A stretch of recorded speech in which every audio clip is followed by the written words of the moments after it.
अमावस्या का जो फेस होता है वो पृथ्वी पर ज्वार और भाटे के होने का, ज्वार भाटा आप समझते हैं, होने का दर्शन होता है। उस दिन चंद्रमा का प्रभाव पृथ्वी पर बहुत ज्यादा होता है। हम इस फेस में चंद्रमा पृथ्वी के निकट होता है, ज्यादा निकट होता है। इस वजह से क्या होता है कि स्पेशली अमावस्या के दिन आप देखना, मन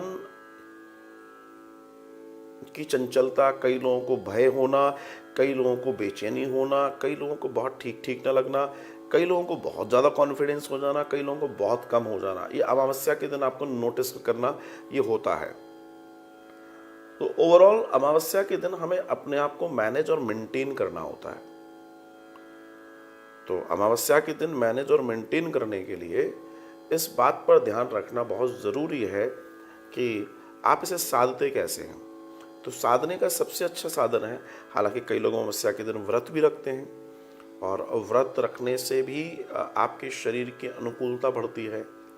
इस दिन दान देने की बात है, इस दिन सीधा निकालने की बात है। उसका कारण क्या है कि आपके मन को आप कैसे पवित्र रखें। जो ओवरऑल मामला है वो ये है कि आपके मन को आप कैसे पवित्र रखें। आपको इस दिन अच्छे आशीर्वाद की ज़रूरत है, अच्छी ऊर्जा की ज़रूरत है, इसलिए आप दान पुण्य धर्म भी करते हैं। सोमवती अमावस्या या अमावस्या के दिन स्नान का बड़ा महत्व है।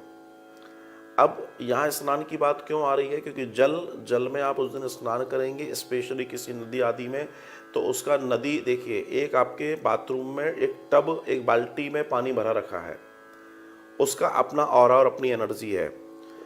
लेकिन किसी तालाब की ऊर्जा और एनर्जी अलग होगी, किसी नदी की ऊर्जा और एनर्जी अलग होगी। और उस दिन चंद्रमा एक डिफरेंट पोजीशन में है, उस दिन चंद्रमा का प्रभाव पृथ्वी पे बहुत ज़्यादा है।